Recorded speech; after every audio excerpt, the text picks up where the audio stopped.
Hey everyone, welcome back to the Ontario Retirement Income Channel, where we help you plan for a secure and happy retirement. Today we're going to talk about how to go about planning and saving for retirement if you're planning to retire in Ontario. So let's get to it.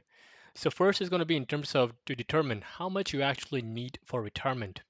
Some of the things that you should probably be looking at would be the age. When exactly do you want to retire? Is it 55, 60, 65? When is that date? From there on, we work backwards, the numbers. Next is in terms of hobbies. What kind of hobbies would you have? Is it gardening and so on? Next is do you have any travel plans, right? A lot of individuals, when they retire, they have a lot of travel plans built up. And the next is in terms of if you will work after retire. Sometimes out of boredom uh, or necessity, there might be requirement or somebody might actually go on to work part-time, either seasonally or part-time on a regular basis. And if you have any family members to support financially, so maybe it could be children, it could be your children, it could be your parents, right? Who are you actually going to support during retirement time? And if you have any debt, so debt could be mortgage, loans, line of credits, car loans, and so on. The most important part also is in terms of where you want to live during retirement. That is going to have a significant impact. So, for example, if you plan on retiring in another country, the taxations, the rules and regulations is completely different. Even in terms of how the pensions works, how the medical system works in those countries is going to impact of how much you will need to save for retirement. Next is going to be comparing your current spending with the expected retirement spending. Right? This has to be a realistic number. A lot of times, when individuals who are looking to retire, uh, they always think, you know what, just because they're retiring, rule of thumb, the in retirement they will spend much less. However, keep in mind, during retirement time, you actually have more time to do stuff. And with more time, what requires more is money, right? Because if you want to do stuff in life, you require more money to it. So think about your lifestyle and look at how much you spend now, then determine how those expenses can change when you retire. Next, going to be in terms of when to start saving for retirement. So this is going to be as early as possible, right? It's never too early to start saving for retirement. When you talk about savings, the earlier you start, the lesser you actually have to save each month. And your money will actually grow more over time just because of compound interest.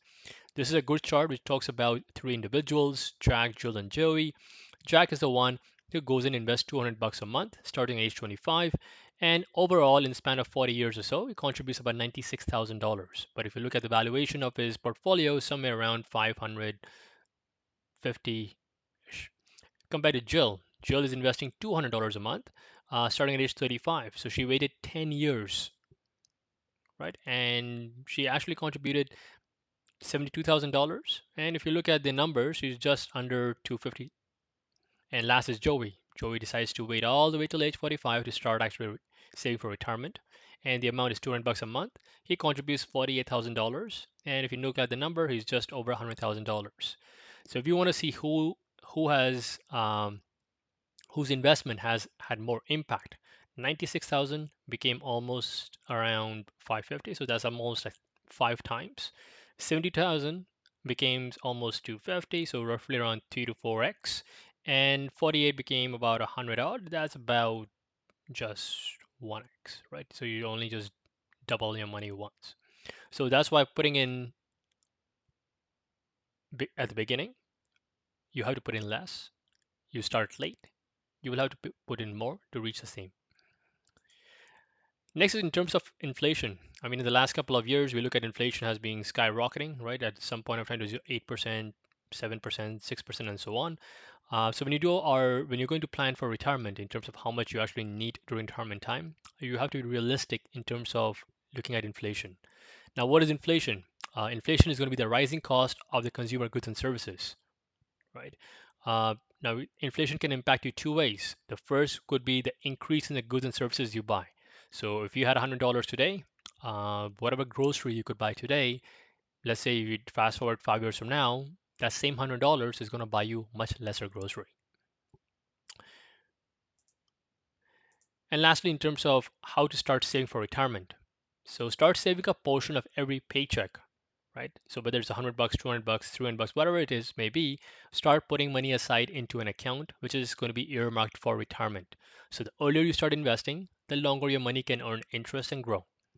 A good way is used to do automatic deposits. That's a really good way to do it. So you will transfer a set amount of your pay automatically in a savings account, right? So you add a small amount on a regular basis, and if you get some kind of a bonus or additional income, you can add it out to those accounts as well. So starting early and starting small amounts is a recipe to have a successful retirement nest egg. If you find these tips helpful, make sure to give this video a thumbs up and subscribe for more insights on financial planning and retirement readiness. Comment below with any questions or topics you'd like us to discuss in future episodes. Thank you for watching, and if you want a more personal advice, visit us at ontarioRetirementIncome.com. If you want to take out your cell phone and look at the and book a meeting, there's a QR code. It's going to take you directly to our appointment calendar. Thank you and have a good one.